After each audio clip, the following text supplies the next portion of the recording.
Hello everyone and welcome in our new video. और आज की इस वीडियो में हम लोग पढ़ने वाले हैं इन्फिनेटिव के बारे में कि आखिर ये इन्फिनेटिव होता क्या है, किसको हम कहते हैं सेंटेंस के अंदर, वो सारी चीज़ आज हम देखने वाले। मतलब इसके बारे में आज फुल्ली डिटेल में हम सभी लोग पढ़ने वाले हैं।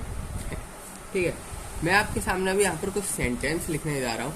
ठीक है, आपको उस सेंटेंस को ध्यान से पढ़ना है एंड उसमें वर्ब को जो है ढूंढना है। ठीक है, तो सेंटेंस है आपके सामने, I want to go. And एक और सेंटेंस जो है मैं यहाँ पर लिख देता हूँ, जो भी है they try to find fault with us. ये दो सेंटेंस है आपके पास। ठीक है, ये दो सेंटेंस आपके पास यहाँ पर लिखे हुए हैं सिंपल।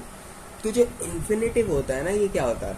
ये इन्फिनेटिव सिंपल शब्दों में कहें तो ये बेस ऑफ वर्ब होता है, जो कि किससे हमारा यूज, मतलब किस तरीके से हम इसको फाइंड करते हैं, किस तरीके से यूज करते हैं ये लोग।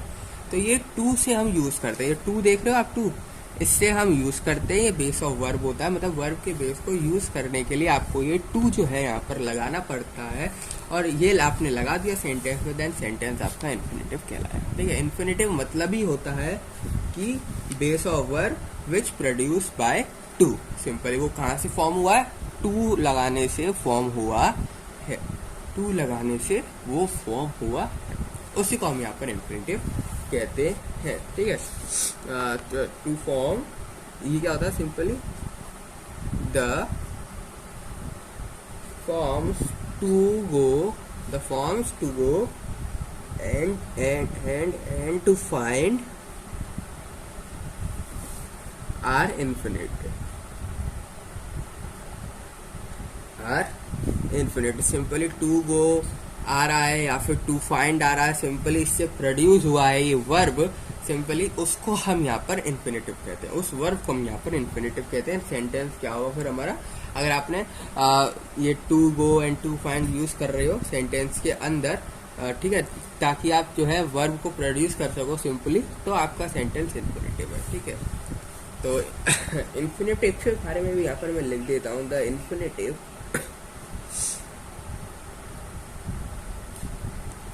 is the infinitive is the base of a verb. The infinitive is the base of a verb, often preceded by किससे? टू से। सिंपली टू से ये प्रीसीड रहता है सिंपल, और उसी को हम यहाँ पर इन्फिनेटिव कहते हैं। उसी को हम यहाँ पर क्या कहते हैं? इन्फिनेटिव कहते हैं। एग्जाम्पल आपके सामने ही है, I want to go, they try to find fault with us. Simple, ठीक है, ये हेल्प कर रहा है सिंपली, ताकि जो वर्ब है सिंपल, जो बेस ऑफ वर्ब है यहाँ पर, वो क्या है? बन सके सेंटेंस के अंदर। वर्ब जो है यहाँ पर फॉर्म हो सके बाय यूजिंग टू, उसको हम यहाँ पर इन्फिनेटिव कहेंगे। उसको हम यहाँ पर इन्फिनेटिव कहेंगे। जैसे कि हम और एग्जाम्पल लेते हैं, हम जो है और एग्जाम्पल लेते हैं और उसमें देखते हैं। जैसे कि एग्जाम्पल आया टू रेस्पेक्ट, सॉरी, एक एग्जाम्पल इससे स्टार्ट करते हैं, इसे to err is human. To err is human, ठीक है। और ये example number one, sentence number one. और क्या हो सकता है? सिंपली आपको टू का यूज करते हुए चलना और एक सेंटेंस को बनाना है। और याद रखना, वो टू आप यूज कर रहे हो ना, तो उससे जो आपकी वर्ब है वो बननी चाहिए। आपकी वर्ब का जो बेस है वो क्लियर होना चाहिए सिंपली। ठीक है, वर्ब आपकी क्लियर होनी चाहिए आप जब भी टू वगैरह यूज कर रहे हो। और क्या? Birds love to sing. Birds love to sing. और क्या एग्जाम्पल हो सकता है? Simple to respect our parent is our duty. To respect our parents is our duty. Simply यहाँ पर बेस ऑफ वर्ब क्लियर हो रहा है, ठीक है। बस सिंपली आपको ये देखना वर्ब क्लियर होनी चाहिए, और टू लगाने के मतलब सिंपली आप टू लगा रहे हो जब जाके वर्ब क्लियर हो रही है तो उसको इन्फिनिटिव कहेंगे, नहीं तो नहीं। और एक चौथा नंबर का सेंटेंस देख लेते हैं, जैसे कि he refuse to obey the orders. He refuse to obey the order, उसने मना कर दिया ऑर्डर को करने के लिए। और 5 एग्जांपल ले लेते हैं, देन इसको हम यहाँ पर देखेंगे कि वर्ब कौन कौन सी थी इसके अंदर, सिंपली क्या नाउन क्या प्रोनाउन, सिंपली वो हम इस सेंटेंसेस के अंदर देखने वाले हैं। एंड देन सिंपल इन सेंटेंस को हम एनालाइज करने वाले हैं, ठीक है, सेंटेंस को एनालाइज करने वाले। तो लास्ट एग्जांपल ले लेते हैं, जैसे कि मेनी मैन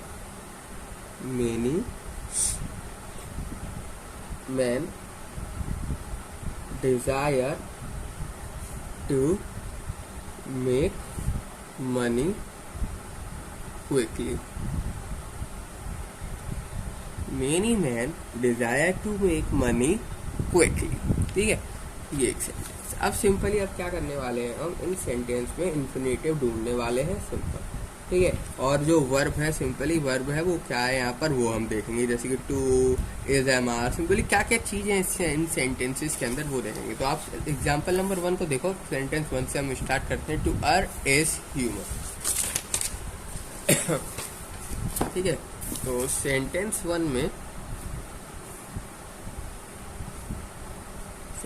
1 आपने यहाँ पर देखा, तो जो आपका सेंटेंस 1 है ना, बेसिकली इसमें क्या है, इसमें जो इन्फिनिटिव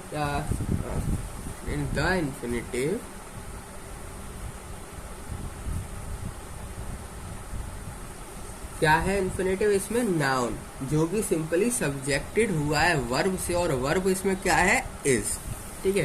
तो जो इन्फिनिटिव है वो सिंपली नाउन की तरह है, like a noun, like a noun. Sentence के अंदर जो इन्फिनिटिव है नाउन की तरह यहाँ पर बिहेव कर रहा है, लाइक अ नाउन।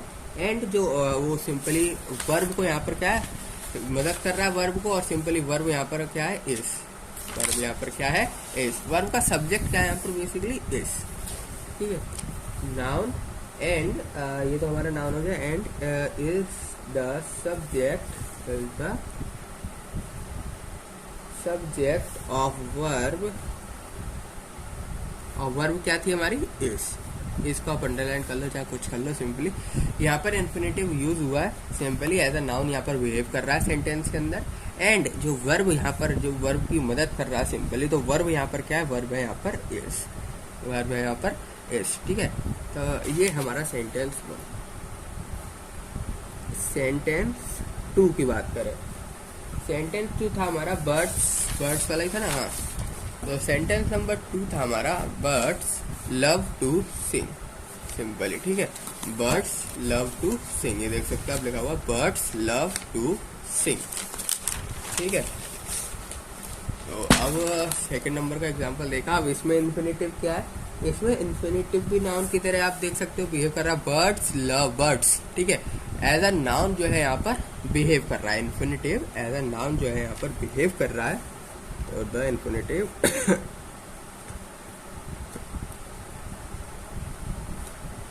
इसकी तरह लाइक अ नाउन,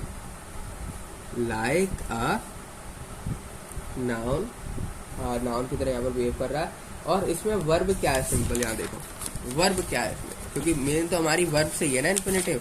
तो यहाँ पर देखोगे बर्ड्स लव टू सिंग, तो इसमें आप वर्ब देखोगे तो वो है यहाँ पर लव, वो है यहाँ पर लव, ठीक है। तो आपको बस ये एक आध चीज बस ये पता होना चाहिए कि जो हमारा इन्फिनिटिव वो किसकी तरह बिहेव कर रहा है सेंटेंस के अंदर, एज अ नाउन, ठीक है, नाउन की तरह बिहेव कर रहा है, फिर किसी और तरीके से बिहेव कर रहा है। जनरली जो है ये नाउन की तरह बिहेव करता है, बर्ड्स, ऊपर ह्यूमंस, ठीक है, एज अ नाउन जो है ये बिहेव करता है एंड नाउन की तरह दिखता है। बिहेव बोला मतलब सिंपली सब्जेक्टेड हो जाता है, दिखता है नाउन की तरह। एंड जो वर्ब यहाँ पर याद रखना, सेंटेंस में वर्ब भी होनी चाहिए, वर्ब भी होनी चाहिए सेंटेंस में। जो वर्ब है उसको ये क्या कर रहा हो, सिंपली मदद कर रहा हो, वर्ब को फॉर्म कर रहा हो, वर्ब को एक्सप्रेस कर रहा हो, ठीक है। तो लाइक नाउ एंड जो वर्ब है इसमें लाइक नाउन एंड इसमें लिख देते हैं इज द ऑब्जेक्ट, तो is the object of the verb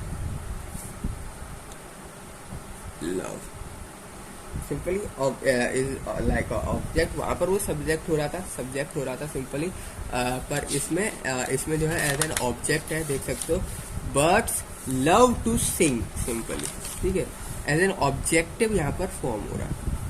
और वर्ब तो यहाँ पर है लव। आपको वर्ब देखनी है, वर्ब से आप सब चीज पहचान लोगे कि नाउन की तरह बिहेव कर रहा है, सब्जेक्टेड है, ऑब्जेक्टिव है, ठीक है, आखिर ये बिहेव कर रहा है तो किसकी तरह कर रहा है वो आप सिंपली आप सेंटेंस को देख के पहचान लोगे, वर्ब को देख के पहचान लोगे, ठीक है। तो फर्स्ट ऑफ ऑल आप सेंटेंस आप क्या चेक करना है, सबसे पहले आपको सेंटेंस में वर्ब को चेक करना होता है। आपने सेंटेंस में वर्ब को चेक कर लिया, देन आप देखोगे कि जो आपका इन्फिनेटिव है टू और वो वगैरह, वो सिंपली किसकी तरह बिहेव कर रहे हैं, नाउन की तरह बिहेव करते हैं। जनरली नाम देख लेना, नाम वगैरह सब लिखा था, ह्यूमन, बर्ड्स, ठीक है, एज ए नाउन बिहेव कर रहे हैं। एंड अगर एज ए नाउन बिहेव कर रहा है तो उसका ऑब्जेक्टिव मतलब simply behave as a noun तो कर रहे हैं, पर क्या वो सब्जेक्टेड है वर्ब से अटैच्ड है, या फिर एज एन ऑब्जेक्ट वर्ब को यूज कर रहे हैं, या फिर ऑब्जेक्ट मतलब वर्ब को वो यूज किस तरीके से कर रहे हैं, वर्ब को यूज किस तरीके से कर रहे हैं, एज एन ऑब्जेक्टिव और एज एन सब्जेक्टिव, ठीक है, वो चीज आपको देखनी है यहाँ पर। सेंटेंस 3 पे हम पढ़ते हैं।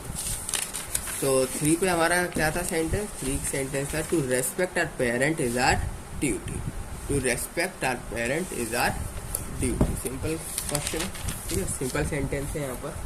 तो इन्फिनेटिव भी simply to respect our parent, देख सकते हो इसमें भी लाइक अ नाउन बिहेव यहाँ पर कर रहा है, ठीक है, नाउन बिहेव कर रहा है। और वर्ब की अगर मैं बात करूँ तो इज है, ठीक है, वर्ब तो वहाँ पर इज आ रही थी, ठीक है। तो सबसे पहले ये लिख लेते हैं the infinitive like a noun, like a noun, noun वगैरह देख जाए ना तो बेसिकली आप सबसे पहले यही चीज लिख दो like a noun, like a noun. और वर्ब आप देख सकते हो इज वगैरह यूज हो रही है, ठीक है, to respect our parent is our duty, to respect our parent is our duty, simply is our duty, simply verb इसमें है इज, ठीक है, वर्ब है इसमें इज, तो नाउन जो है किस तरीके से बिहेव करेगा सेंटेंस के अंदर, as an subjective, as an subjective, यहाँ पर भी इज थी ना वर्ब, और बिहेव कैसे किया था नाउन एज ए सब्जेक्टिव, उसने भी बिहेव कैसे किया था एज ए सब्जेक्टिव, ठीक है, यानी कि ये तो जरूरी है ही है, ये तो जरूरी है ही है, कन्फर्म है, ये तो भाई होना ही है, ये तो जरूरी है ही, ठीक है। जब आप वो सब्जेक्टिव नाउन जो है सब्जेक्ट की तरह बिहेव करता है, जो चीज मतलब पता है कि करनी ही करनी है, होनी है, ये तो ट्रू है, ये तो कभी फॉल्स हो ही नहीं सकता, ठीक है। तो like a noun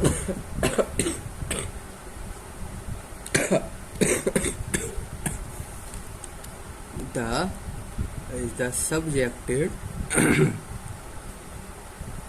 of the verb, subjected of the verb, और जो वर्ब थी वो आपकी इज थी, इसलिए यहाँ पर सब्जेक्ट हुआ, क्योंकि ये चीज ट्रू ही है, कभी भी फॉल्स नहीं हो सकती। To respect our parent is our duty, ठीक है, तो सिंपली ये ट्रू है भाई, हमारी ड्यूटी है, ये कभी भी फॉल्स नहीं कर रही है आपको, ठीक है। तो इसमें यहाँ पर इज वगैरह यूज हुआ है, और जब वर्ब आपका इज यूज हो जाता है ना सिंपली, तो यानी कि सब्जेक्टेड होगा, सिंपली जो आपका नाउन है वो सिंपली क्या है, सब्जेक्ट है वर्ब, एंड जो वर्ब है वो आपकी इज है। बट यहाँ पर जो है ना वर्ब एज एन ऑब्जेक्ट भी हम ले सकते हैं, ठीक है, वर्ब जो है एज ए ऑब्जेक्ट भी आप लोग यहाँ पर कंसीडर कर सकते हो, ठीक है, जरूरी नहीं है एज ए सब्जेक्टिव ही रहो, आप वर्ब को एज एन ऑब्जेक्ट भी यहाँ पर क्या कर सकते हो, ट्रीट कर सकते हो। To respect our parent is our duty, simply as an object भी आप इसको यहाँ पर ट्रीट कर सकते हो, एज एन ऑब्जेक्ट भी यहाँ पर ट्रीट कर सकते हो। तो बट ये भी लिख देता हूँ, but like a verb is also takes an object, takes an object, takes an object, ठीक है। अब बढ़ते हैं सेंटेंस 4 की तरफ, TENCE, सेंटेंस 4। सेंटेंस 4 क्या था हमारे पास, सेंटेंस नंबर 4 था he refuse to obey the orders, ठीक है, यही था हमारा। तो यहाँ पर आप देखोगे लिखा है sentence he refuse to obey the orders, तो वर्ब तो यहाँ पर ओबे हो गई ठीक है, तो वर्ब यहाँ पर क्या हो गया, सिंपली रिफ्यूज, सॉरी मना कर रहा है ना, रिफ्यूज, तो यहाँ पर जो वर्ब हो गई वो यहाँ पर सिंपली क्या आ गई, the base of verb simply यहाँ पर क्या आ गया, रिफ्यूज, तो मना कर रहा है, तो यानी एज एन ऑब्जेक्टिव वो ट्रीट कर रहा है, एज एन ऑब्जेक्टिव वो ट्रीट कर रहा है, ये ना उसकी ड्यूटी है ना कोई ऐसी चीज़ है जो ट्रू है, ऑलवेज भी ट्रू नहीं, ठीक है, तो यानी एज एन ऑब्जेक्ट वो उसको ट्रीट करेगा, वर्ब को रिफ्यूज जो वर्ब होगी उसको एज एन ऑब्जेक्ट जो है ट्रीट करेगा। तो यही सेम चीज में लिख देते हैं यहाँ पर, the infinitive like a noun, like a noun is the object of the verb, is the object of the verb of the, simply याद रखना है एज अ नाउन ही ये शो हो रहे होंगे, ठीक है, एज अ नाउन ही ये सेंटेंस शो हो रहे होंगे। अब बस आपको ये देखना कि सब्जेक्टिव है टुवर्ड्स वर्ब या ऑब्जेक्ट है टुवर्ड्स वर्ब, ठीक है, refuse to object to the verb, refuse, ठीक है, और आप इसको मतलब सिंपली ऑब्जेक्ट की तरह आप इसको ट्रीट कर सकते हो। अब बढ़ते हैं हम अपने लास्ट सेंटेंस की तरफ, सेंटेंस नंबर 5 का ट्रीट देखते हैं, ठीक है, सेंटेंस 5 क्या था हमारा, सेंटेंस 5 खोल लेते हैं। सेंटेंस नंबर 5 था हमारा कि many mens desire to make money quickly, many mens desire to make money quickly, ये सेंटेंस है आपके पास, ठीक है। अब इसको थोड़ा सा यहाँ पर देखिए, तो आप सेंटेंस देखोगे लिखा है many men desire to make money quickly, ये था, तो यहाँ पर जो इन्फिनेटिव है वो नाउन की तरफ फिर से आ गया, नाउन वगैरह सिंपली सेंटेंस में अगर आपके सेंटेंस में नाउन वगैरह आने लग जाए तो सिंपली याद रखना ये जो आपका इन्फिनेटिव होता है नाउन की तरह बिहेव करता है, ठीक है। सेंटेंस पढ़ो, एक आध नाउन दिख गया तो सिंपली इन्फिनेटिव जो है एज अ नाउन बिहेव करेगा सेंटेंस में। एंड आपको फिर देखनी है वर्ब किस टाइप की है, ठीक है, अगर ऐसी चीज़ है सिंपली जो कि ट्रू है, मतलब ड्यू, जैसे कि हमने ये देखा था इज वगैरह आ रहा, सिंपली ऑलवेज ट्रू जो सिचुएशंस होती हैं, तो आपका ना एज अ सब्जेक्टिव बिहेव करता है नाउन, एज अ सब्जेक्टिव, उसके अलावा एज एन ऑब्जेक्ट बिहेव करता the infinitive like a noun, the infinitive like a noun, like a noun is the object because यहाँ पर जो वर्ब है वो है डिजायर, इज वगैरह यहाँ पर नहीं आ रहा, वर्ब जो है वो आपकी डिजायर है, ठीक है। तो noun is an object of the verb, और वर्ब क्या इसमें डिजायर, ठीक है। तो ये कुछ सेंटेंस को हमने यहाँ पर एग्जांपल के तौर पर समझ के देख लिया कि आखिर ये हो क्या रहा है, इन्फिनेटिव है तो किस तरीके से बिहेव कर रहा है सेंटेंस के अंदर।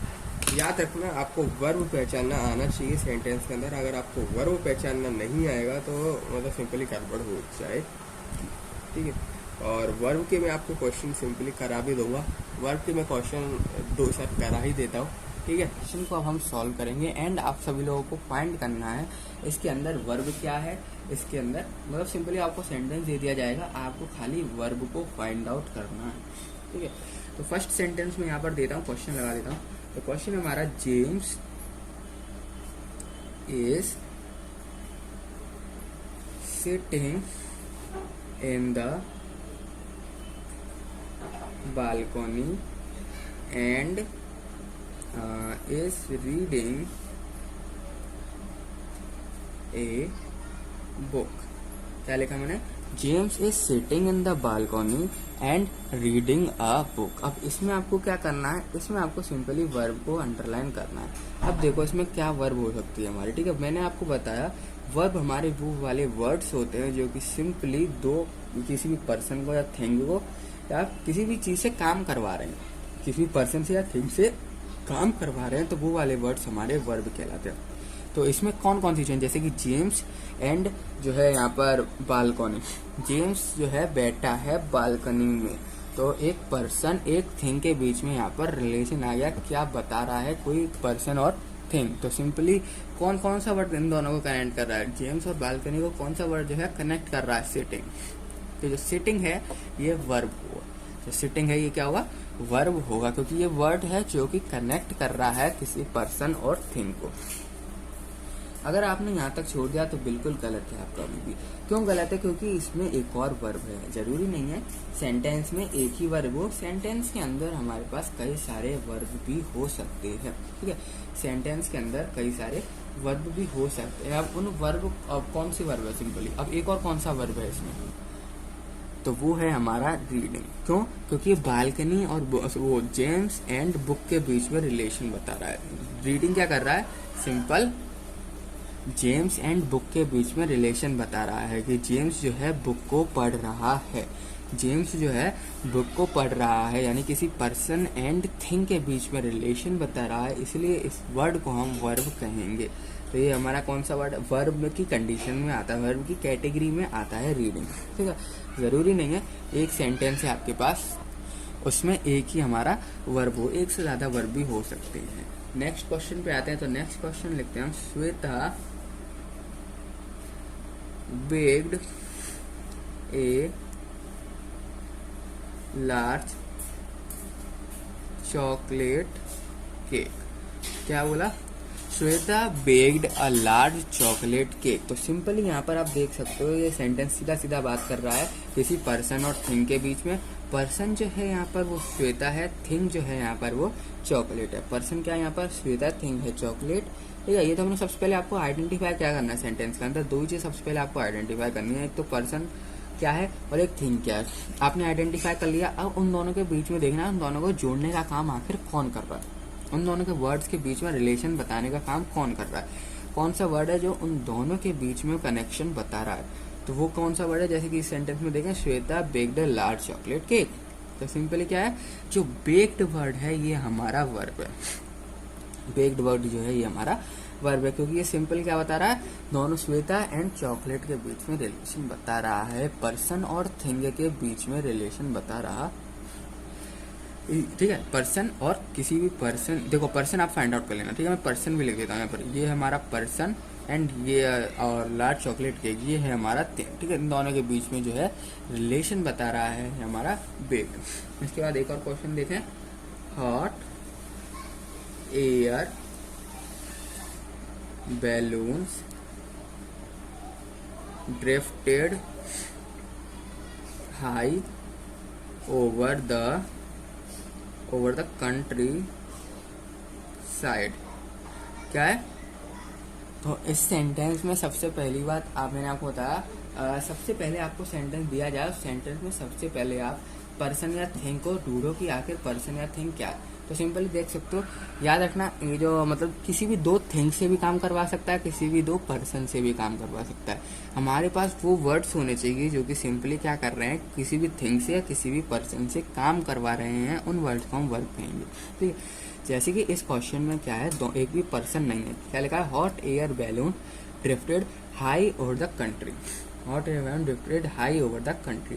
तो यहाँ पर दो थिंग की बात करी जा रही है, एक तो बैलून की एंड एक बात करी जा रही है यहाँ पर कंट्री साइड की, एक तो बैलून की और एक कंट्री साइड, यानी दोनों के दोनों क्या है हमारे थिंग। थिंग यहाँ पर सिलेक्ट कर लो सबसे पहले, थिंग थिंग। अब इन दोनों को कनेक्ट कौन सा वर्ड कर रहा है, ड्रिफ्टेड। तो बढ़ते हैं हम नेक्स्ट क्वेश्चन में। देखो ये तो हमारा क्या होगा, थिंग थिंग, और तो ये हमारा वर्ब कहलाएगा, क्योंकि ये क्या कर रहा है, दोनों थिंग को यहाँ पर कनेक्शन बताया दोनों थिंग का, ठीक है। एक और क्वेश्चन लेते हैं, the child scattered all the toys, ठीक है। अब इसमें बताओ आप 10 सेकंड लो, ठीक है, और इसमें बताना कि इसमें हमारे पास वर्ब क्या है।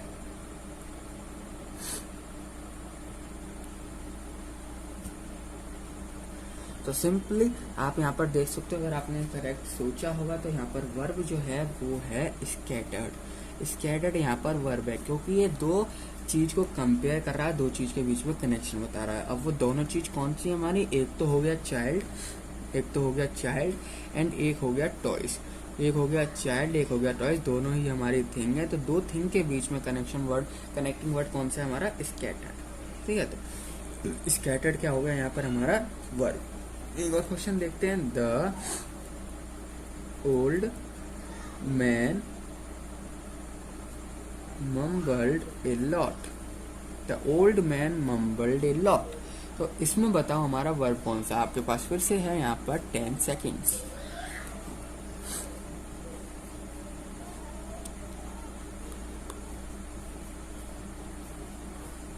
तो सिंपली आपने यहाँ पर, आई होप आपने पता लगा लिया होगा, वर्ब जो है यहाँ पर सिंपली मम्बल्ड है।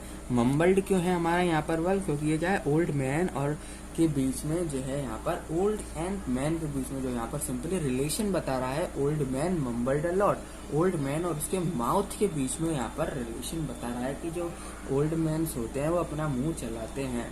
ठीक है, उनका मुंह क्या होता है, मम्बल्ड हो जाता है सिंपली। ठीक है, तो मैन और ओल्ड मैन के माउथ के बीच में सिंपली कौन रिलेशन बता रहा है,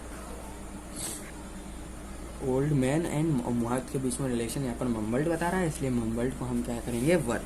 इसके बाद एक और क्वेश्चन है, जैसे कि Imran complained to the teacher about हसीन। तो सिंपली इमरान एंड टीचर दोनों पर्सन है, दोनों के बीच में यहाँ पर कंपैरिजन चल, यानी कि दो पर्सन के बीच में कंपेयर कौन सा वर्ड कर रहा है हमारा, कंप्लेंट। तो कंप्लेंट जो है यहाँ पर क्या होने वाला है हमारा, वर्ब होने वाला है। सिंपल दो पर, सबसे पहले आपको किसी भी सेंटेंसेस के अंदर पर्सन और थिंग को पहचानना है। आपने पर्सन और थिंग को पहचान लिया तो एक कनेक्टिंग वर्ड देखना है जो उन दोनों वर्ड को कनेक्ट कर रहा हो। तो हम यहाँ पर देखते हैं एक और क्वेश्चन जो कि है, the Mercedes screeched to halt at the red signal light.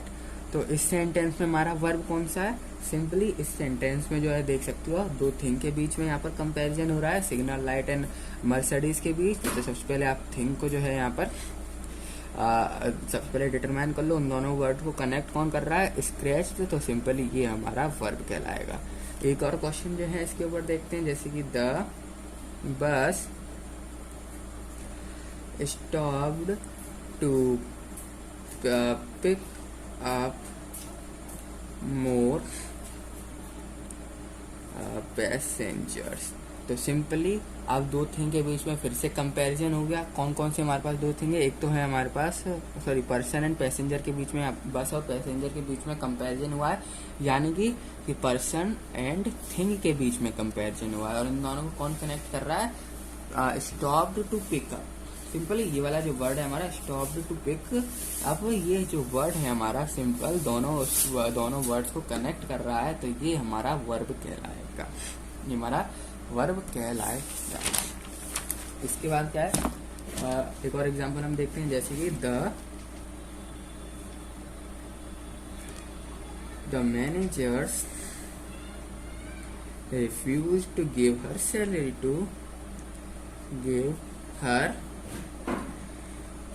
तो सिंपली आप देख सकते हो दो पर्सन के बीच है। देखो आप 10 सेकंड लो और सोच के बताओ इस वाले वर्ड में हमारे पास क्या, मतलब इस वाले सेंटेंस में हमारे पास वर्ब क्या है।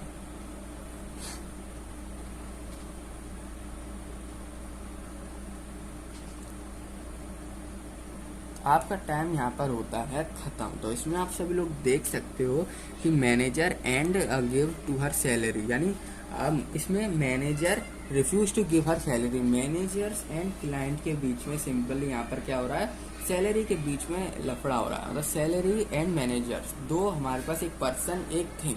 सैलरी क्या है, पैसा, पर्सन एंड थिंग के बीच में क्या है यहाँ पर connecting, person and thing, person और थिंग के बीच में कंपैरिजन हो रहा है, इसलिए जो है यहाँ पर हमारा जो वर्ब होगा वो होगा रिफ्यूज्ड। एक पर्सन एक थिंग के बीच में कंपैरिजन, तो जो वर्ब है वो है रिफ्यूज्ड। एक और एग्जांपल लेते हैं, the storm raged all night.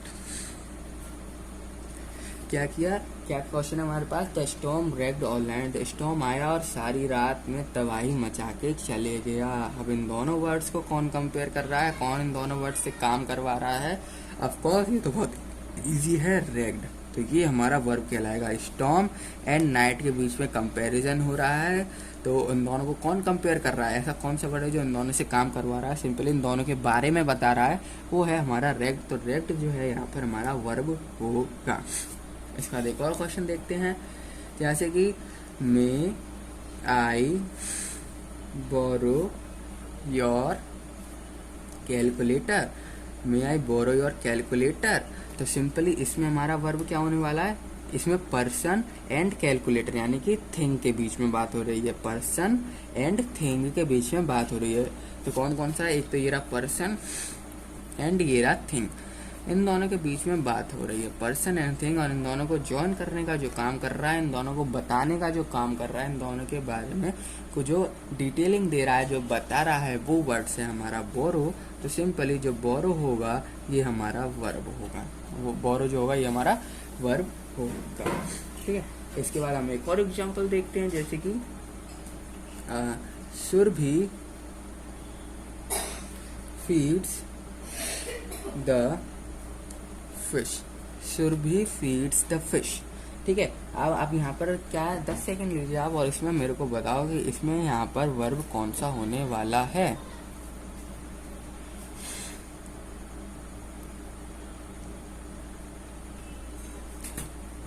तो ऑफकोर्स की बात है, आप सब लोगों ने बता दिया होगा, जो सुरभि फीड्स द फिश में जो फीड्स है यहाँ पर ये वर्ब है, ये वर्ब है, क्योंकि ये किसी पर्सन एंड फिश के बीच में, यानी दोनों लिविंग थिंग, यानी दोनों एक पर्सन की कैटेगरी में आएंगे, तो सिंपली दोनों को एक कंपेयर कर रहा है। ठीक है, तो यहाँ पर जो हमारा फीड्स होगा ये हमारा वर्ब कहलाएगा।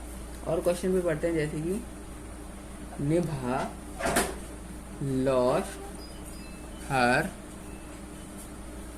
वॉच इन द गार्डन,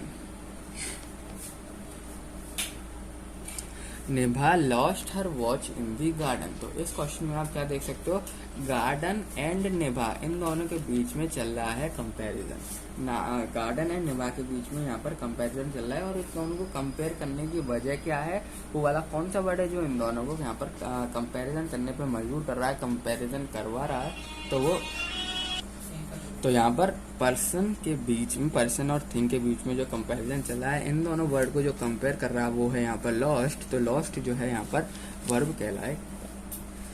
और क्वेश्चन लेते हैं, जैसे कि Priya went to her parents house, Priya went to her parents house, Priya went to her parents house. Simply जो वेंट है यहाँ पर, सिंपली जो वेंट है यहाँ पर ये क्या कर रहा है, प्रिया को और उसके पेरेंट के हाउस को, यानी थिंग को एंड पर्सन को कंपेयर कर रहा है। वेंट, वेंट क्या कर रहा है, थिंग एंड पर्सन को यहाँ पर कंपेयर कर रहा है, तो वेंट जो है यहाँ पर वर्ब कहलाएगा, तो वेंट यहाँ पर वर्ब कहलाएगा। इसके बाद आते हैं एक और, the elephant trumpeted loudly, the elephant trumpeted loudly. तो यहाँ पर सिंपली क्या हो रहा है, एलिफेंट एंड शोर मचाने को, एलिफेंट और शोर मचाने को, दोनों को कौन कंपेयर कर रहा है, हाथी को और शोर लाउडली कौन कंपेयर कर रहा है, इन दोनों को वर्ड, इन दोनों के बारे में कौन रिलेशन बता रहा है, इन दोनों से कौन काम करवा रहा है, सिंपली कौन काम करवा रहा है पर्सन से, ट्रम्पेड, ट्रम्पेड। तो सिंपली ये हमारा वर्ब कहलाएगा, तो ये हमारा वर्ब कहलाएगा। और ऐसे कि Karan screamed in pain, Karan screamed in pain. तो सिंपली यहाँ पर करण क्या है, पर्सन एंड पेन जो है थिंग की तरह ट्रीट हो रहा है। यहाँ पर पर्सन एंड थिंग दोनों के बीच को कौन कनेक्ट कर रहा है, इन दोनों के बीच में कौन है जो रिलेशन बता रहा है पर्सन और थिंग के बीच में, दोनों के बीच में, वो कौन सा वर्ड है जो कि सिंपली क्या बता रहा है, इन दोनों के बीच के बारे में बता रहा है, वो है हमारा स्क्रीम्ड। तो सिंपली स्ट्रीम जो हो जाएगा, स्क्रीम्ड ये हमारा वर्ब हो जाएगा, स्क्रीम्ड जो है ये हमारा वर्ब हो जाएगा। एक और एग्जांपल लेते हैं, Yamini could see the clouds from the aeroplane, from the aeroplane. क्या है question, Yamini could see the clouds from the aeroplane. तो सिंपली यहाँ पर यामिनी यानी कि पर्सन एंड क्लाउड्स यानी कि थिंग, दोनों के बीच को सिंपली कौन सा वर्ड है जो कनेक्ट कर रहा है, वो है हमारा वर्ड यहाँ पर सी। ठीक है, तो सी जो है यहाँ पर वर्ब कहलाएगा, सी जो है यहाँ पर वर्ब कहलाएगा, क्योंकि वो यामिनी एंड क्लाउड दोनों को यहाँ पर कंपेयर करने में मदद कर रहा है, दोनों वर्ड्स को यहाँ पर कंपेयर कर रहा है। तो इसके दोनों वर्ड्स को सिंपली यहाँ पर क्या कर रहा है, कंपेयर कर रहा है, काम करवा रहा है क्लाउड को देखने का, किसी पर्सन से काम करवा रहा है ये वाला वर्ड, तो सिंपली ये वर्ब कहलाएगा। ठीक है, तो सिंपली वाला वर्ड जो है हमारा वर्ब कहलाएगा। अब हम क्या करने वाले हैं, हमने एग्जांपल तो बहुत देख लिया, अंडरलाइन करते हुए भी देख लिए कि यहाँ पर अच्छा अंडरलाइन होना है, यहाँ पर अच्छा ये होना है। अब हम क्या करने वाले हैं, फिलअप्स भरने वाले हैं। आपको मैं जो है यहाँ पर आप फिल इन द ब्लैंक्स की टाइप दूंगा, जिसमें आपको क्या करना है, वैल्यूज को पुट करना है, मतलब वैल्यू मतलब वर्ब को पुट करना है और आपको बताना है कि यहाँ पर कौन सा वर्ब आएगा। ठीक है, अब आपको क्या करना है, फिल करना है ब्लैंक्स को, fill the blanks. First question है हमारे पास, Varun VARUN, Varun dash the car. अब इस सेंटेंस में यहाँ पर डैश में क्या आएगा, इस सेंटेंस में यहाँ पर डैश को कौन फुलफिल करेगा, कौन सा वर्ड है जो सिंपल इस डैश को यहाँ पर फुलफिल कर सके, तो वो है ऑफ कोर्स इज ड्राइविंग। तो हमारा सेंटेंस क्या बनेगा, Varun is driving the car, Varun is driving the car. एक और क्वेश्चन लेते हैं, जैसे कि grand father dash on A rocking rocking chair. क्या है, grand father dash on A rocking chair. अब इस डैश को फुलफिल कौन सा वर्ड कर रहा है हमारा, सोचेंगे, आपका 10 सेकंड का टाइम है, अपने आप सोच के कमेंट करके बताना। तो जो हमारा वर्ड है जो इसको इस सेंटेंस को फुलफिल करेगा, जो इन दोनों के बीच के वर्ड्स, जो दोनों वर्ड्स हैं रॉकिंग चेयर एंड ग्रैंडफादर के बीच में कनेक्शन बिठाएगा, वो वर्ड है हमारा इज सिटिंग। तो सेंटेंस क्या बनेगा हमारा, grandfather is sitting on A rocking chair, grandfather is sitting on A rocking chair. एक और एग्जांपल यहाँ पर लेते हैं, my mother, my mother dash A cake. अब इस फिलअप्स में यहाँ पर क्या आने वाला है, यस, इस फिलअप्स में अगर आपका आंसर सही है तो बेकिंग जो है वो करेक्ट आंसर है। तो आंसर जो है हमारा वो क्या बनेगा, my mother baking A cake. उसके बाद आता है एक और इस सेंटेंस का एग्जांपल लेते हैं, जैसे कि Simran dash for a long walk. तो क्या लिखा है, Simran dash for a long walk. अब यहाँ पर क्या आ सकता है, लॉन्ग वॉक के लिए जा रहा है सिमरन। तो सिंपली गोस जो वर्ड है वो यहाँ पर करेक्ट फिट बैठ रहा है, जो कि क्या है, पर्सन एंड थिंग के बीच में कनेक्शन बना रहा है। तो जो हमारा सेंटेंस बनेगा वो क्या बनेगा, Simran goes for a long walk, Simran goes for a long walk. और एग्जांपल देखते हैं फिलिप्स के, जैसे कि the aeroplane, the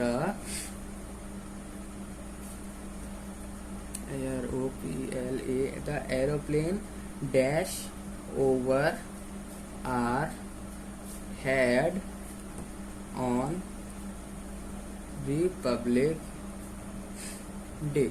simple question है, the aeroplane dash over our head on Republic Day. अब बताओ यहाँ पर कौन सी वर्ब जो है यहाँ पर आनी चाहिए। आपको मैं 3 ऑप्शन देता हूँ। First of all flew and flew मतलब उड़ रहा है, B zoomed ZOOMED and C option moved. तो कौन सा ऑप्शन यहाँ पर करेक्ट होगा? आप ऑफकोर्स सी बात है, यहाँ पर जो है फ्लू ऑप्शन बिल्कुल सही होगा, यानी कि the aeroplane flu over the head of head on Republic day. यानी रिपब्लिक डे के दिन जो एरोप्लेन था वो हमारे ऊपर से उड़ के गया, यानी ये क्या कराया? किसी थिंग से काम करवाया है, यानी डूइंग वर्ड है ये, तो ये हमारा वर्ब कहलाएगा। ठीक है, तो ये हमारा वर्ब भी है। अगर वर्ब पहचान ना हो तो ये डूइंग वर्ड है, ये एरोप्लेन से काम करवा रहा है, उड़वा रहा है। एंड अगर यहाँ पर आपको फिलअप सुनना है तो फ्लू। देखिए वर्ब तो ये तीनों है, वर्ब तो तीनों है, पर करेक्ट कौन सा यहाँ पर है? फ्लू, क्योंकि उड़ रहा है।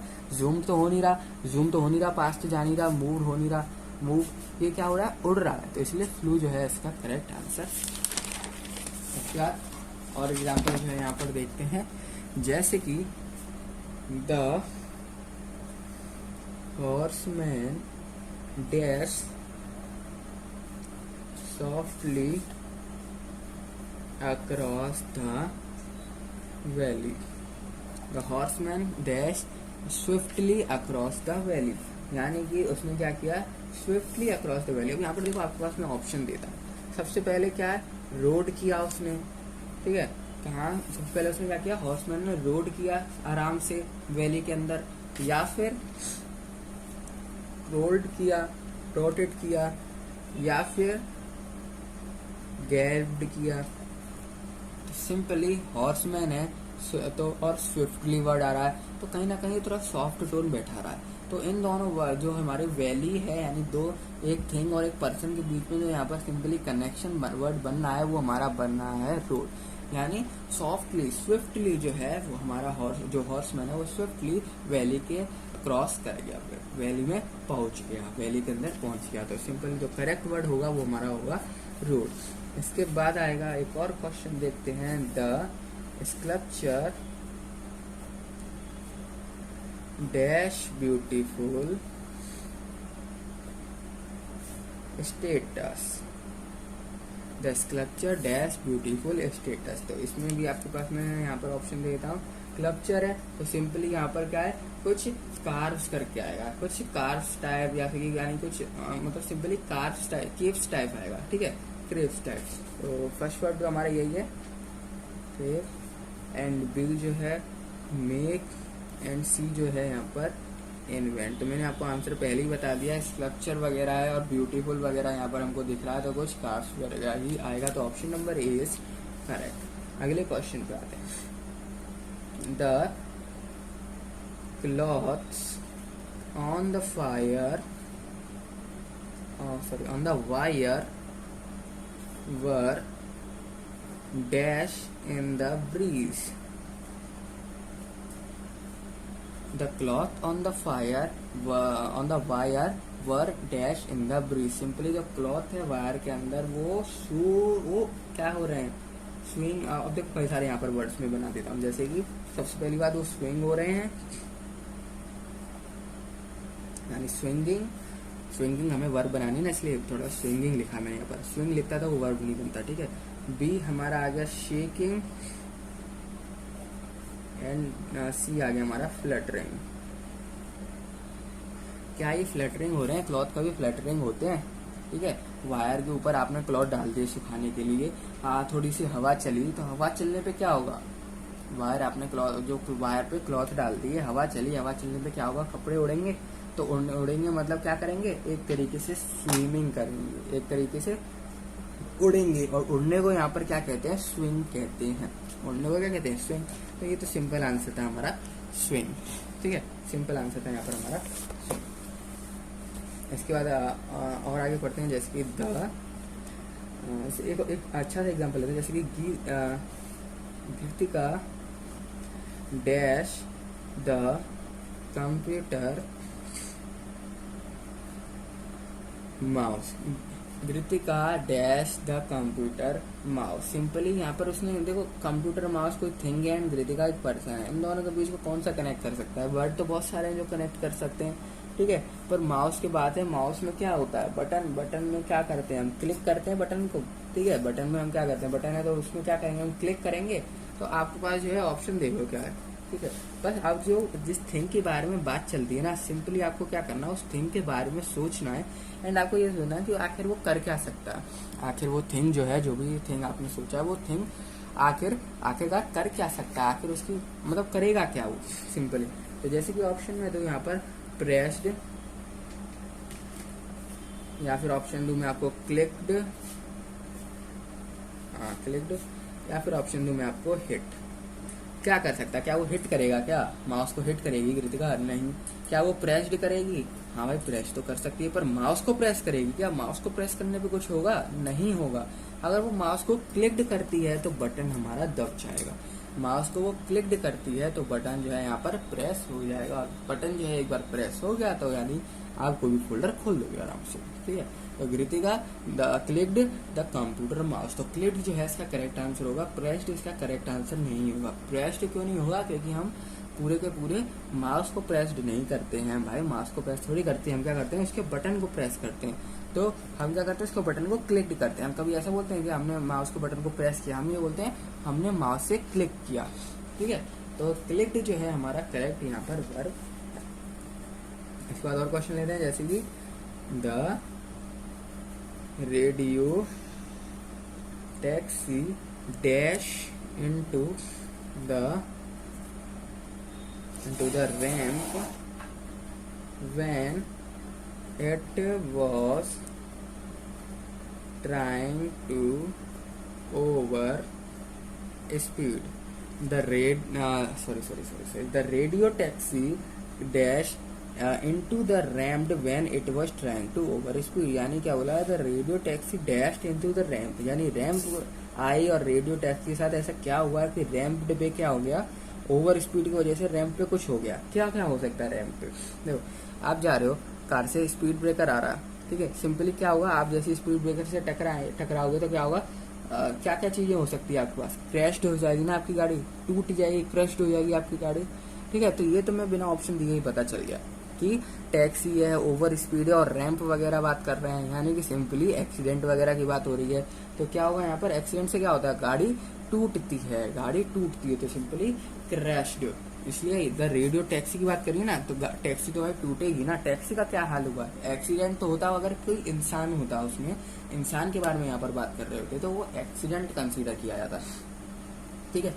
पर यहाँ पर हम बात कर रहे हैं टैक्सी की, तो टैक्सी जो होती है वो क्रश्ड होती है, ठीक है। ऑप्शन अगर मैं आपको दूं तो जैसे कि शाउटेड, ठीक है, बी ऑप्शन दे देता हूँ, क्रिएटेड, एंड सी ऑप्शन दे देता हूँ आपको क्रश्ड। तो सिंपली जो क्रश्ड है वो करेक्ट आंसर है, सिंपल जो क्रश्ड है ये जो है यहाँ पर करेक्ट आंसर है यहाँ पर। अब मैं क्या करने वाला हूँ, आपको क्वेश्चन दूंगा जिसमें जो है क्वेश्चन दूंगा जिसमें अंडरलाइन करूंगा कुछ वर्ड्स को। आपको क्या करना है, उन वर्ड्स की जगह आपको करेक्ट वर्ब लगानी है।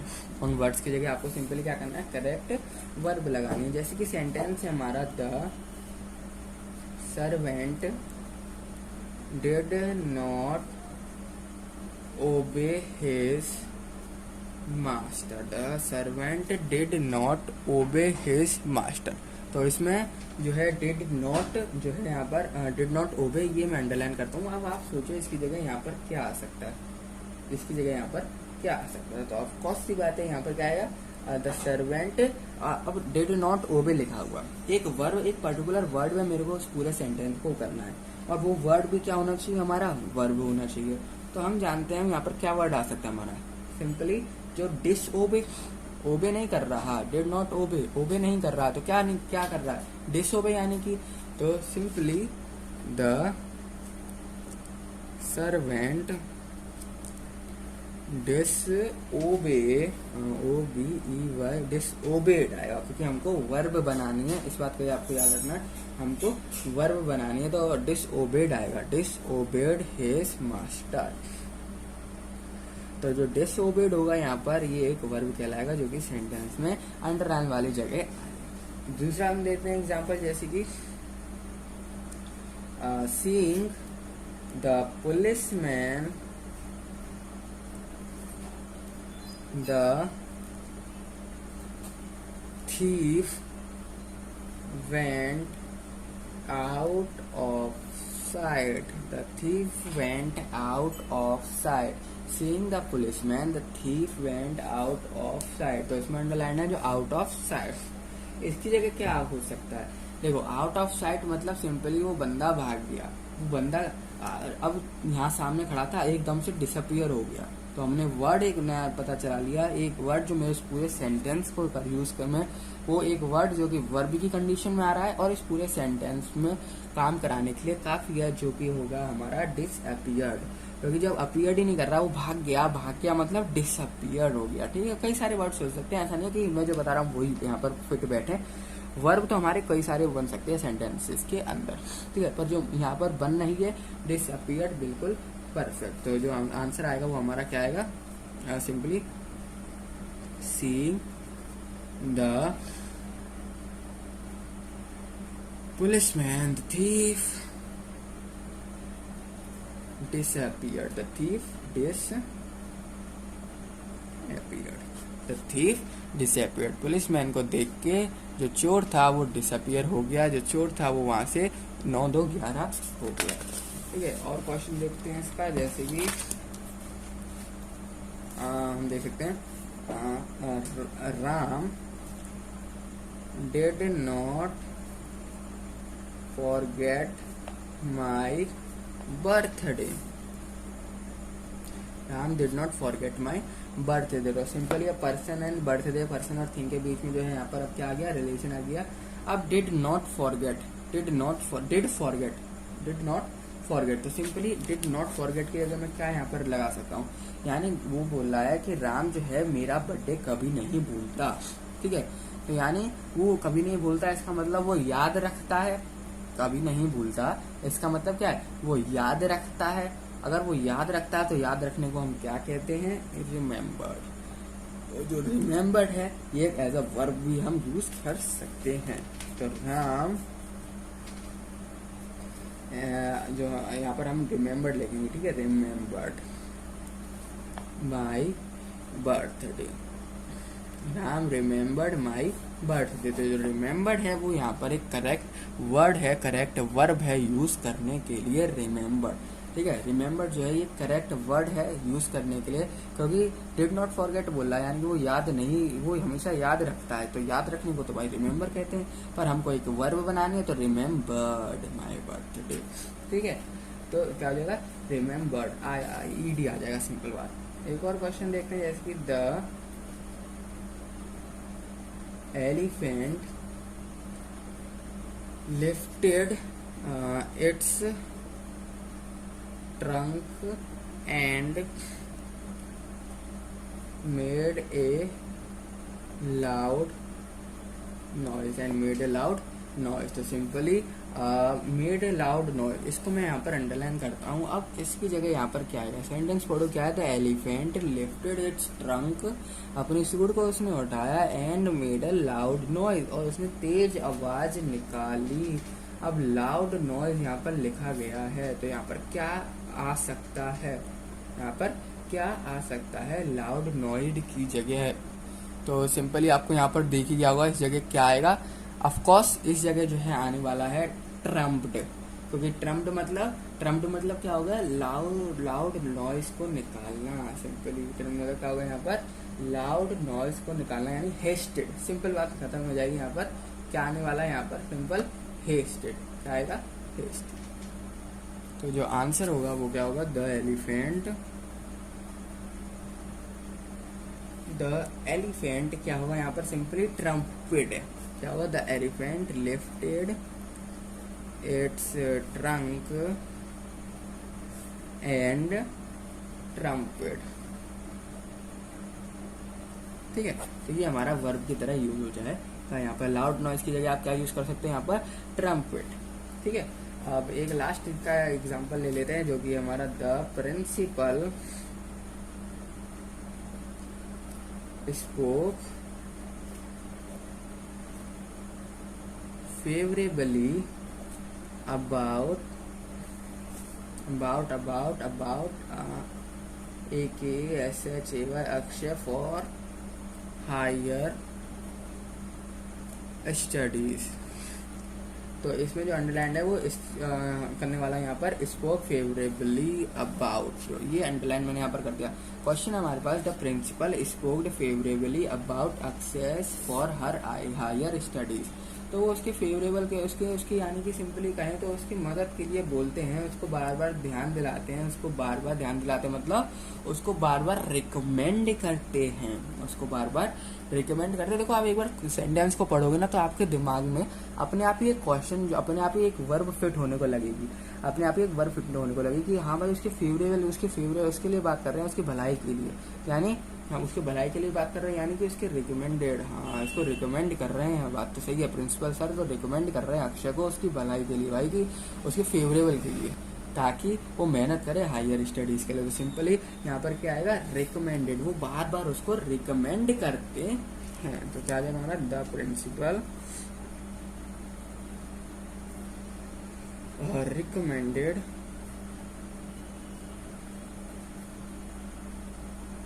अक्षय फॉर हायर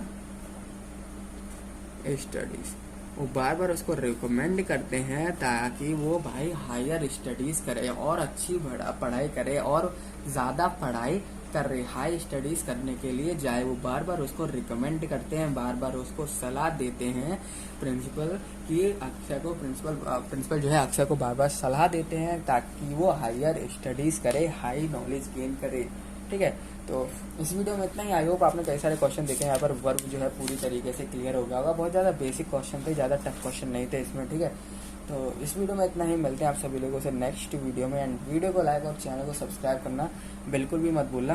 ठीक है, और एक बार रिवाइज कर लेना, वर्ब को सिंपल वर्ब है, ईडी लगाना है, आईएनजी लगाना है। सिंपली आपको ये बात ध्यान रखनी है वर्ब के अंदर, वर्ब को सेलेक्ट करने के लिए कि जो आप जो भी वर्ड को सेलेक्ट करें वो क्या बताए, किसी ना पर्सन या थिंग के बीच में रिलेशन बताए, उन दोनों के बीच में कुछ ना कुछ बताए, यानी कि वो डूइंग वर्ड होना चाहिए, यानी कि उन दोनों के बीच में जो भी काम हो रहा है उसको वो रिप्रेजेंट कर सके। वो वाला वर्ड जो भी आप सिलेक्ट करें उसको हम यहाँ पर वर्ब कहते हैं। वर्ब के कई सारे एग्जाम्पल आपको बताए दिए। आई होप आपको वर्ब क्लियर हो गया होगा। मिलते हैं आप सभी लोगों से नेक्स्ट वीडियो में।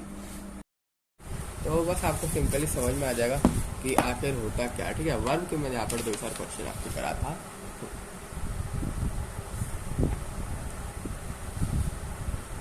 अब बात करते हैं थोड़ा सा आगे। ठीक है, वर्ब के बहुत क्वेश्चन यहाँ पर कर लिए। ठीक है, अब बात करते हैं हम आगे। सिंपली अभी जो हमने इन्फिनेटिव पढ़ा था स्टार्टिंग में, इन्फिनेटिव वगैरह पढ़े थे, अब क्या करना है आपको, सिंपली उसके ऊपर एक क्वेश्चन में यहाँ पर आपको कराता हूँ।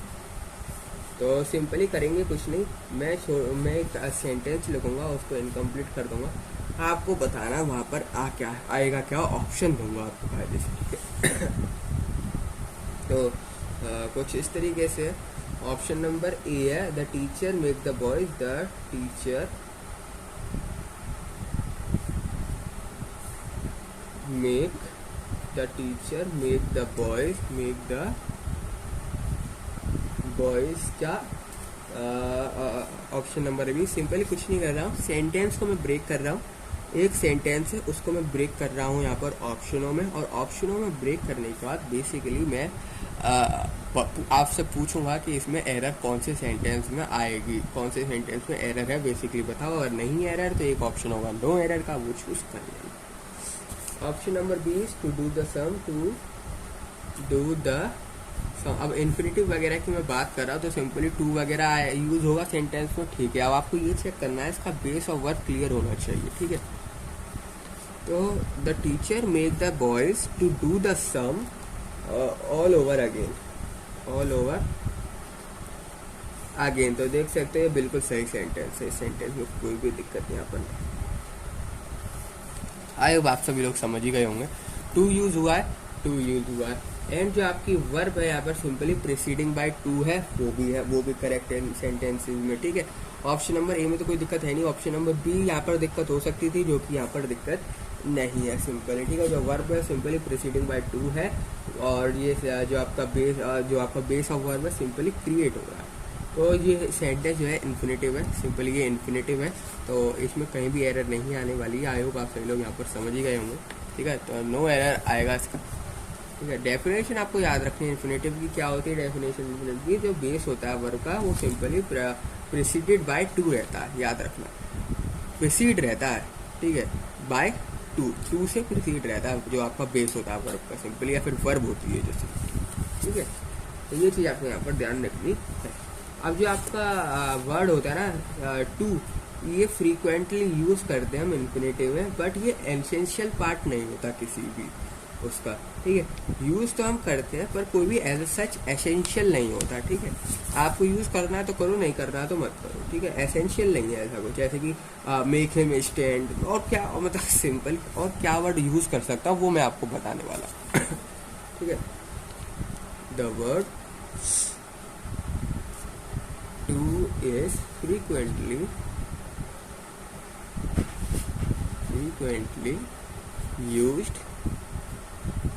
frequently used with the infinitive,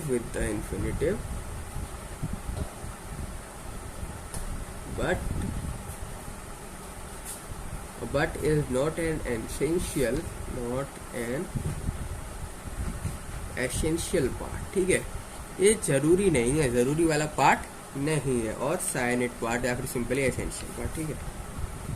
तो कौन कौन से यहाँ पर और वर्ड्स है बेसिकली जो आप यहाँ पर यूज़ कर सकते हो अगर आप टू वगैरह नहीं यूज़ करना चाहते, क्योंकि आप फ्रीक्वेंटली यूज़ करो, कोई दिक्कत वाली बात नहीं है, पर आपको अगर नहीं करना यूज़ सेंटेंस में उसने बोले सेंटेंस को फॉर्म करो, क्वेश्चन आया, सेंटेंस को आप सभी लोग फॉर्म करो, और जो सेंटेंस आप फॉर्म करोगे उसमें टू का यूज़ मत करना बहुत फ्रीक्वेंटली, ठीक है।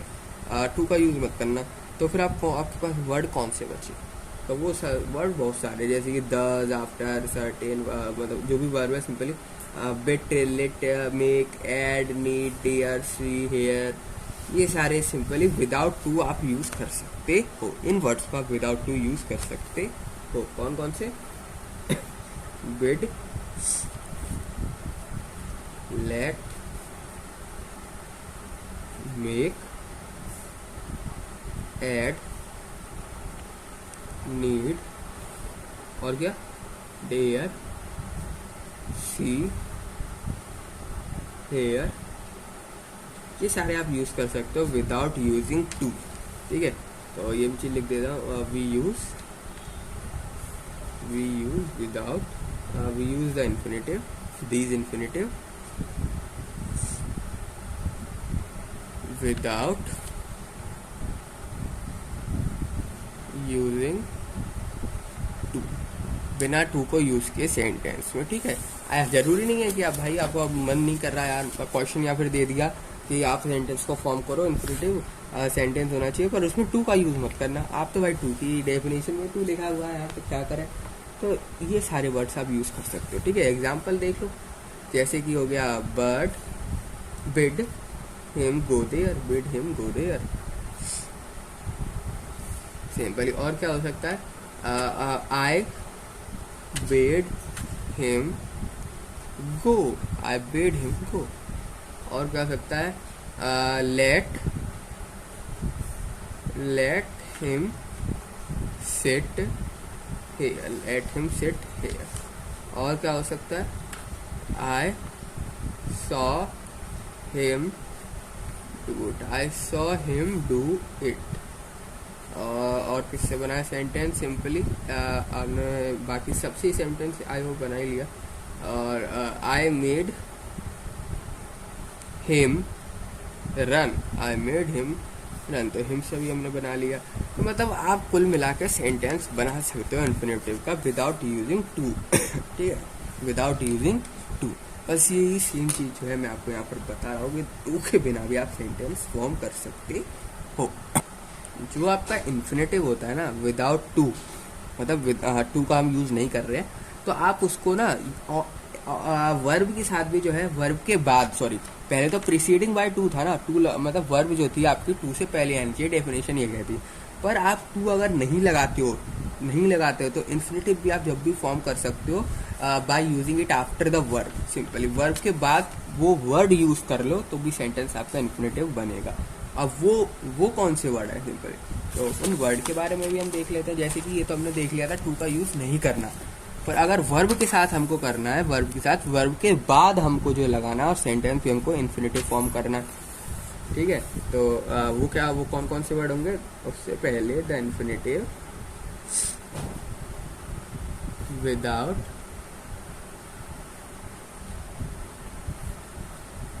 to is also used. Without to is also used after the verb. कौन कौन से हैं वो वर्ड्स जो कि आप यूज कर सकते हो, जैसे कि हो गया आपका विल, और क्या हो सकता है विल के अलावा हो गया जैसे कि वुड के अलावा जैसे कि हो गया शेल के अलावा शुड और मे, माइट, कैन, कुड, ठीक है, मस्ट। तो ये सारे वर्ड से आप यहाँ पर फॉर्म कर सकते हो, पर याद रखना ये सारे वर्ड आप यूज करो तो वर्ब के बाद यूज करना, ठीक है, पहले मत यूज कर देना। जैसे कि टू वगैरह हम पहले प्रीसीडिंग था, वर्ब जो आ रही थी पहले लग जा रही थी, इसमें ऐसा नहीं होता, इसमें वर्ब बाद में आती है, इन सेंटेंस के बाद में वर्ब आप यहाँ पर लिखोगे। और टू वगैरह जब आप यूज करते हो तो सिंपली आप क्या करते हो इसमें कि टू वर्ब जो थी वो सिंपली आप टू से पहले लिख देते थे। इसमें ऐसा नहीं है, इसमें इन वर्ड के बाद लिखना पड़ेगा आपको वर्ब। जैसे कि एग्जांपल देखो, विल से बना देते हैं, जैसे कि I will pay the bill. Simple देख सकते हो वर्ब जो है यहाँ पर बाद में आई है, वर्ब जो है यहाँ पर बाद में यूज किया गया, पहले यहाँ पर विल यूज कर लिया है मैंने। तो यही चीज मैं आपको बता रहा हूँ कि जब भी आप इन्फिनेटिव बनाओ तो सिंपली आप बिना उसके बना सकते हो टू से, और आप वर्ब के बाद यूज करना है, बेसिकली वर्ब को बाद में यूज करना है इन वर्ड की, ठीक है। Will, would, shall, should, might और ये वाले वर्ड आप यूज कर सकते हो। याद रखना वर्ब बाद में यूज होनी चाहिए। और सेंटेंस देख लेते हैं, जैसे कि शुड से देख लें तो यू शुड वर्क हार्डर, ठीक है। और किससे देखते हैं हम, एक देख लेते हैं कैन से देख लेते हैं, he can speak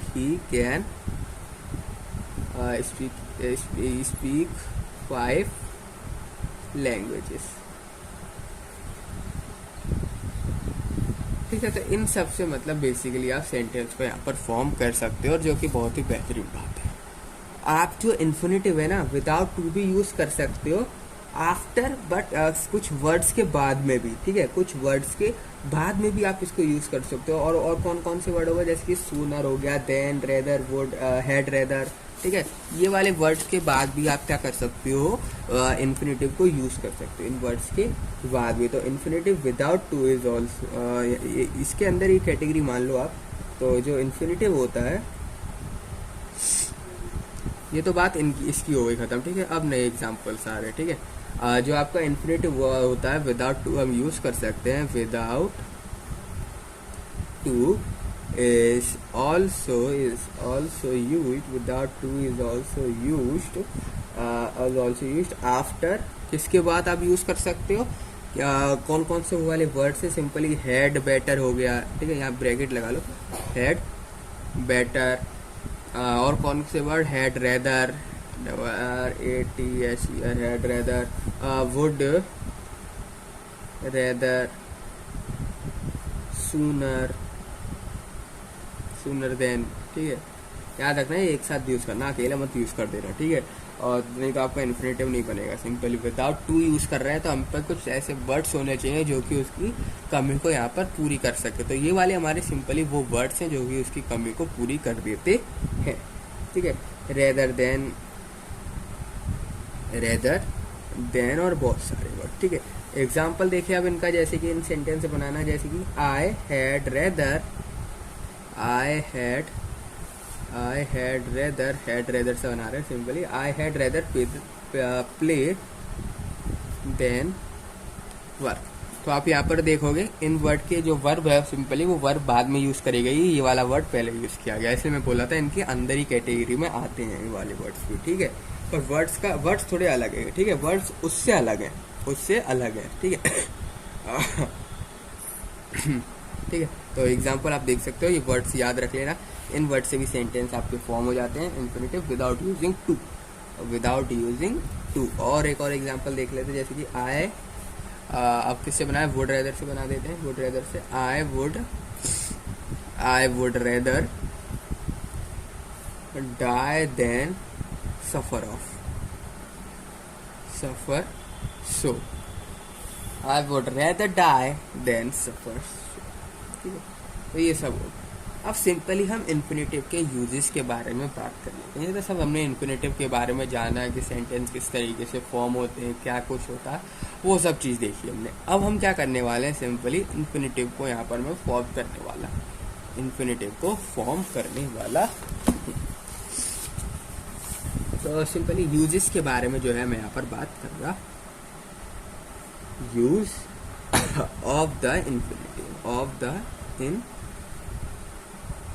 use of the infinitive. ठीक है, क्या क्या यूज है इन्फिनेटिव के, वो हम यहाँ पर देख लेते हैं। जो आपका इन्फिनेटिव होता है ना, मतलब एग्जेंट के बिना भी ये यूज किया जा सकता है, लाइक नाउन। ठीक है, किसके देखिए एज अ नाउन यूज कर सकते हैं हम इसको। ठीक है, और विदाउट एग्जेंट भी हम इसको यूज कर सकते हैं। तो the infinitive, the infinitive with or without, with or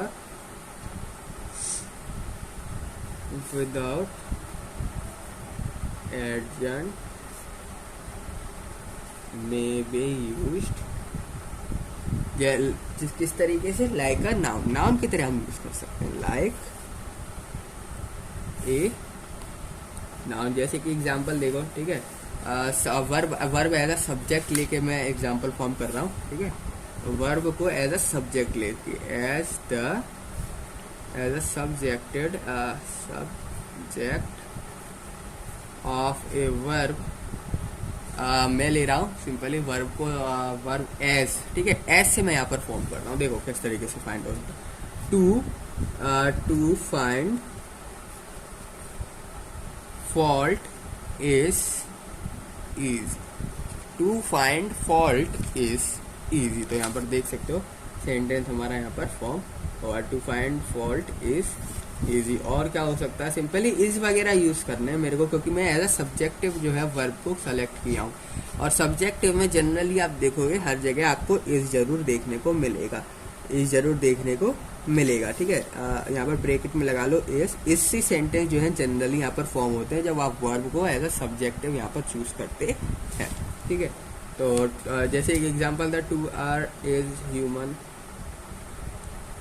और क्या था, to resign in is worth ambition. ठीक है, अब देखते हैं हम, जब हम वर्ब को as an objective, transitive verb मतलब लेके जब करते हैं। ठीक है, ये तो हमने एज अ वर्ब मान लिया था। ठीक है, सब्जेक्टिव माना था जिसमें इस वगैरह देख सकते हो यूज हो रहे थे। अब हम देखने वाले हैं जिसमें एज एन ऑब्जेक्ट यूज करेंगे, एंड जो वर्ब होगी वो आपकी ट्रांजिटिव वर्ब होगी। तो एज एन ऑब्जेक्टिव, और जो वर्ब होगी वो आपकी होगी ट्रांजिटिव वर्ब। ठीक है, तो as the object of a transitive verb,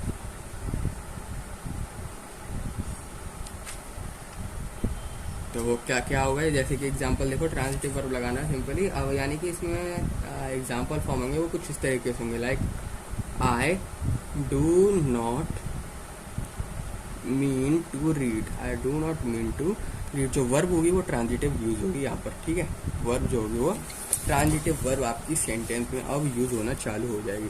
transitive verb नहीं यूज करोगे तो सिंपली गलत है। ठीक है, तो और क्या हो सकता है एग्जांपल, जैसे कि I do not mean to read, I do not mean to read. और क्या हो सकता है, जैसे कि he likes to play card, he likes to play cards, और भी बहुत सारे एग्जाम्पल्स। ठीक है, अब हम देखते हैं जब आपका as a complement of verb हो। ठीक है, तीसरा आता है हमारा as a complement of verb. ये दो के एग्जाम्पल तो हमने पहले भी देख लिए थे, अभी थर्ड नंबर देखो, ये नया है as the complement of verb.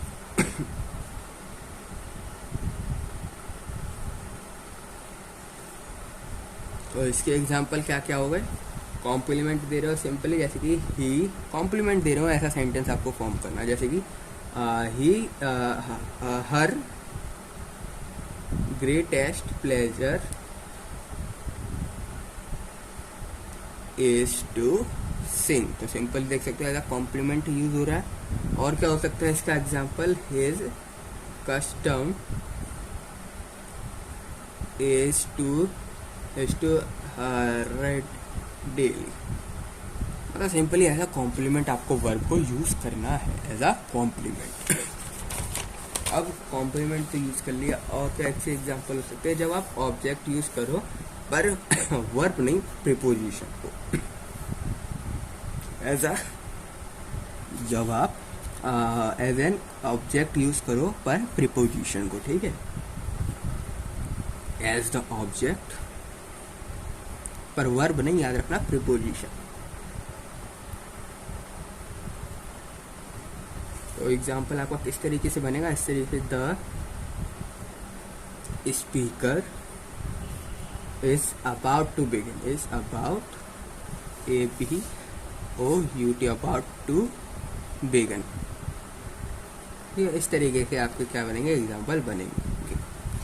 जब आप एज एन ऑब्जेक्ट यूज करें, पर ऑब्जेक्ट भी तो यूज कर रहे हैं पर एज एन कॉम्प्लीमेंट, ये तो हमने एज अ प्रीपोजिशन यूज कर रहे थे ना, पर आप वो ऑब्जेक्ट यूज करें एज अ कॉम्प्लीमेंट, तो किस तरीके से आपका सेंटेंस फॉर्म होगा वो और देखो।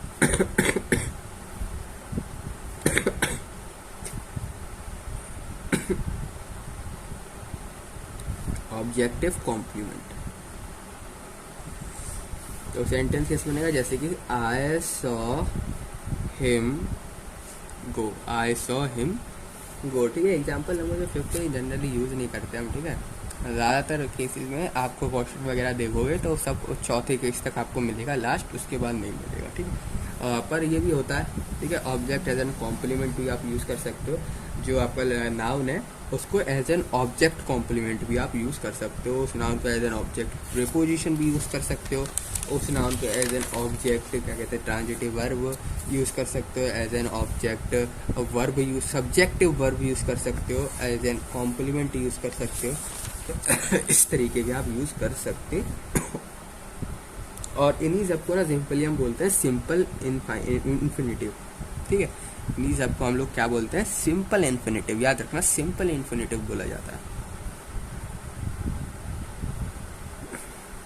When the infinitive is thus used like a noun, it is called simple. It is called simple infinitive। ठीक है, सिंपल इन्फिनिटिव बोला जाता है, ठीक है। तो ये सब यहाँ पर क्या है, इसके एग्जाम्पल को एक क्वेश्चन आप देगा, चलो सिंपली मतलब आप यहाँ पर आई होप आप लोग समझ ही गए होंगे एज एन, और किस तरीके से आप नाउन को इन डिफरेंट ये 5 तरीके से आप सिंपली यूज़ कर सकते हो, और इन्हीं को हम यहाँ पर सिंपल इन्फिनिटिव बोलते हैं। इन्हीं को हम यहाँ पर क्या बोलते हैं, सिंपल इन्फिनिटिव बोलते हैं। जो आपका इन्फिनिटिव है ना, वो कुछ और तरीक़ों से भी यूज़ किया जा सकता है, ज़रूरी नहीं है ये 5, इन 5 के अलावा भी हैं। तो मैं थोड़े से बता देता हूँ, जैसे कि ऑल्सो यूज एज, हेडिंग डाल देते हैं, the infinitive is also used as, किस तरीके से आप इसको यूज़ कर सकते हो, ऐसा quality of a verb use कर सकते हो, ठीक है, जो आप मतलब कुछ पर्पस को एक्सप्लेन करना चाहते हो, एक्सप्रेस करना चाहते हो, बट एज एन क्वालिटी, ठीक है, तो हम यूज़ कर सकते हैं। तो किस तरीके से, qualify a verb usually to express a purpose, मतलब पर्पस क्या है उसको एक्सप्रेस करने का, बेसिकली वो, ठीक है, वर्ब यूजुअली टू एक्सप्रेस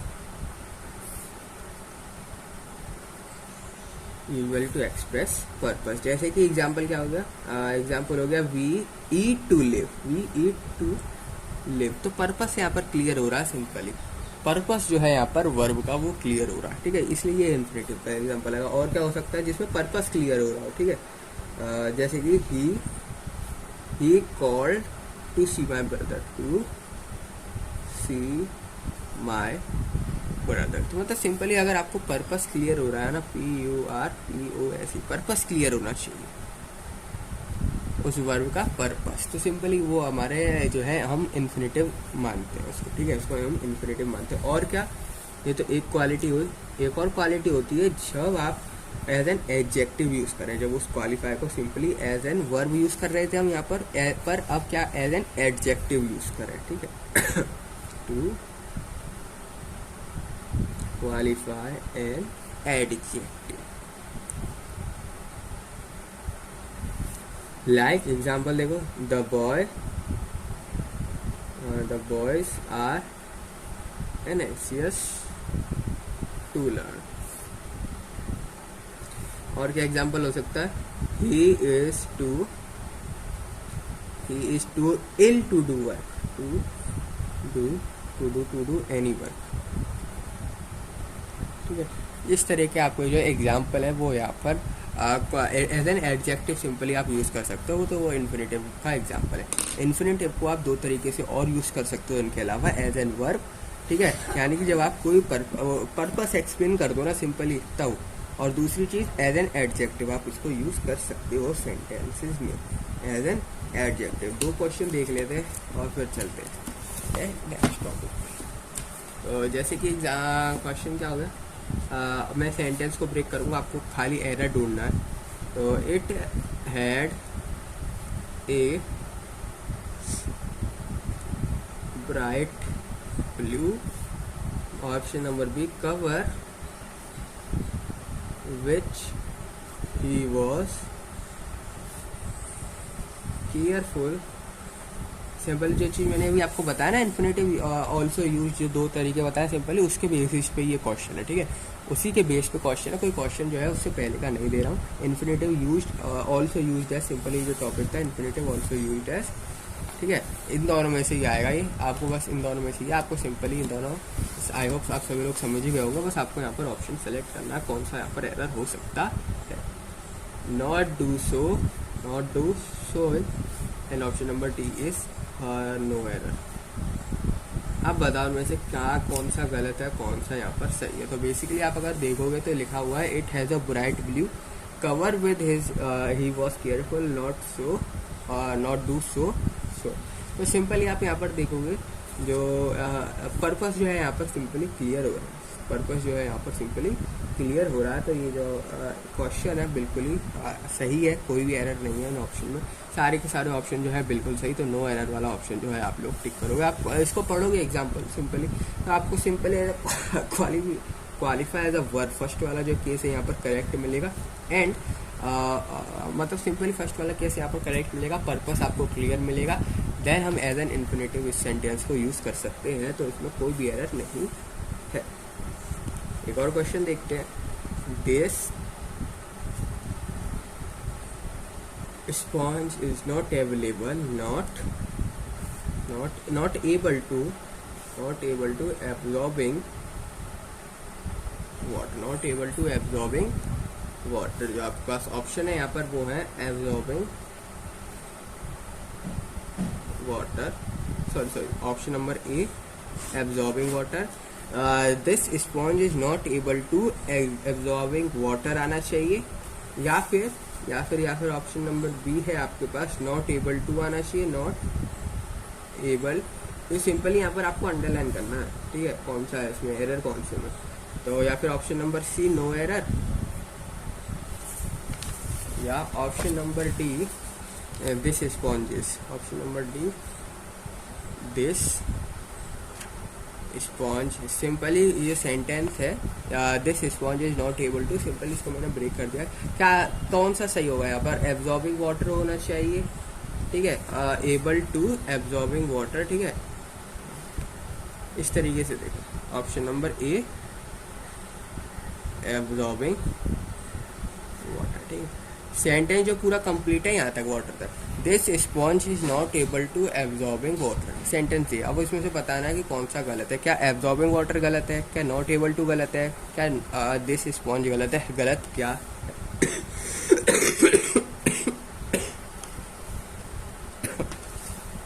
तो जो गलत है वो इसमें option number A, absorbing water जो है यहाँ पर बिल्कुल गलत है। The sponge is not able to absorb water, absorbing water. तो यहाँ पर सिंपली यहाँ पर सिंपली जो पर्पस है वो क्लियर नहीं हो रहा है, पर्पस जो है वो सिंपली एक्सप्रेस नहीं कर पा रहे हैं, तो जिसकी वजह से इस क्वेश्चन में क्या है, एरर है। एब्जॉर्बिंग वाटर बाई स्पॉन्ज है वो क्यों नहीं कर पा रहा, not able to absorbing water, simply जो पर्पस है वो क्लियर नहीं हो पा रहा है, एब्जॉर्ब वाटर नहीं कर पा रहा। तो बेसिकली ऑप्शन नंबर जो इन्फिनेटिव की यूज्ड था पहला वाला जो एज एन वर्ब और उसको एक्सप्रेस कर दे उसके पर्पस को, तो वो चीज़ यहाँ पर ये नहीं कर पा रहा, तो ऑप्शन नंबर ए जो है यहाँ पर गलत है। और इस वीडियो में इतना ही, बस मिलते हैं आप सभी लोगों से नेक्स्ट वीडियो में। आई होप सो आपको वीडियो अच्छी लगेगी, वीडियो को लाइक और चैनल को सब्सक्राइब जरूर कर देना। मिलते हैं आप सभी लोगों से नेक्स्ट